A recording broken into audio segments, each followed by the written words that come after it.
this is how I moved my PC abroad from Texas to France. I'm gonna be taking y'all pretty much step by step by how I moved this beautiful Cooler Master case.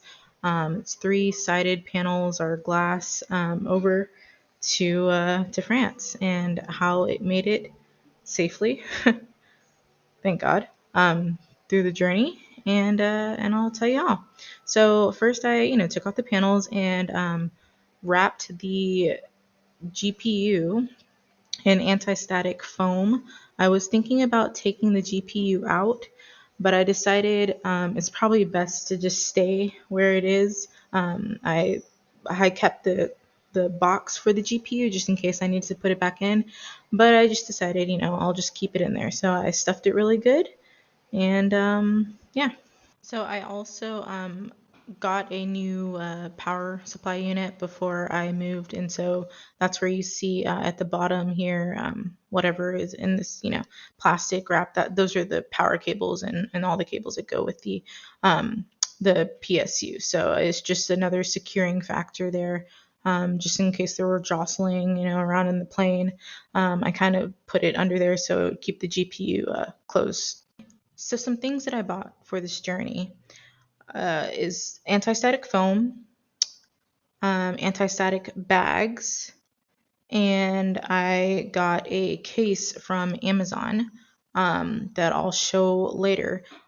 It really, really helped secure my PC and everything inside of it, and also make sure that the journey wasn't too rough on it. So it just really helps. So I have packed up my computer. Well, it's still out of the case, but I decided to take my H drive or my what's it called, hard drive. Goodness gracious, I need water.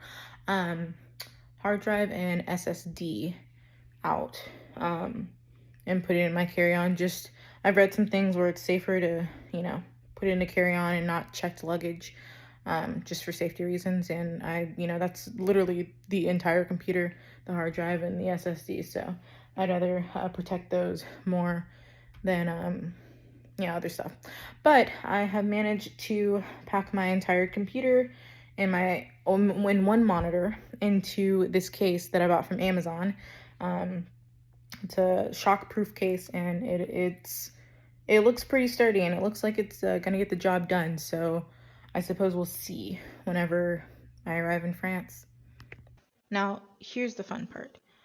So when I got to the airport with my PC and my one monitor and my shockproof case, um, I put it on the scale and it read, uh, I think it was 36. And so I was so excited. I'm like, oh man, it's only 36 pounds. This is so great. And the lady behind the desk looks at me and she says, "No, that's in kilos. It's way overweight." Now, if Air France, um, they allow only 26 kilos, which is the equivalent to 50 pounds, American or whatever imperial. Um, we so so I pleaded with her. I said, this is my baby. I need to keep this PC with me. Luckily, the lady behind the desk worked with me, and she said if you can just get it down to, under 34 pounds, or kilos, then we'll accept it. It'll be overweight, and but we'll accept it.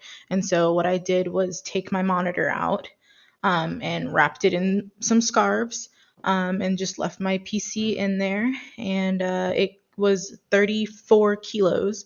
I had to pay 150 US dollars for uh, oversized charge, but that was it. And I took my monitor on as a carry-on.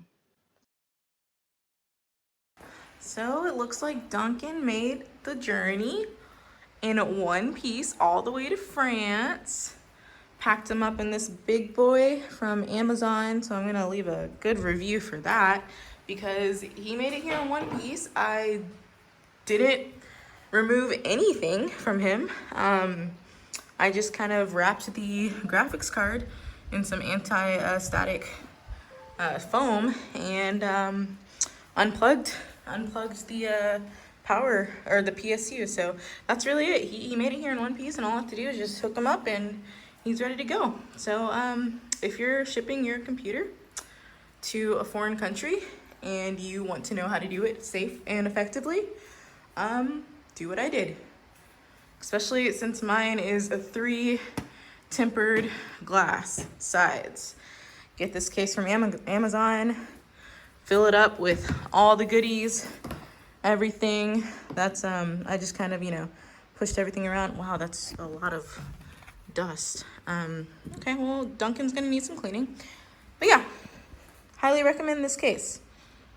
Now, before I set up Duncan, I had to read up on some electronic, information, American electronics versus European electronics. Obviously different. America, our outlets put out 110 volts versus European outlets that put out 220 volts, I believe.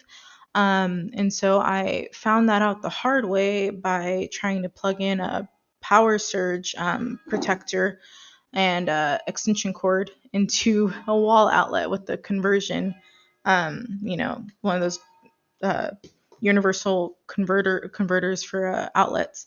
And I blew out the electricity in the entire apartment. My apartment, not the building, luckily. So I had to, scrounge around and find how to turn the lights back on. So before you do that, know that Europe has or puts out 220 volts versus America 110 volts. Luckily, I bought a PSU, a Corsair PSU, right before I left, and I set it up brand new here. Hadn't used it until I moved here to France. And Corsair has a voltage, it's modular, so it gives 110 volts to 240 volts. So that works for your American outlets, European outlets, even Japanese outlets, and I think even UK outlets.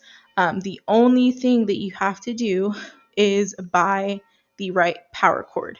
That means it has the cord slot that goes into the plugs into the PSU, but then it has its own cord or plug-in on the other side. So for me, since I bought the Corsair power supply unit in America, I had the American plug-in. When I came here, I had to buy on Amazon the European outlet or plug-in. So that's the only change that I made, and I plugged it in, and it worked like a charm. So if you're moving your PC abroad, I hope this helps. I really do. So it is possible to bring your American-made PC from America into France or any other EU countries. You just have to have the right connections. You have to read a lot and make sure that you don't blow out your electricity in wherever you're staying. I'm not speaking from experience. Anyway, I hope this video helped, and see you guys next time. Thanks for watching.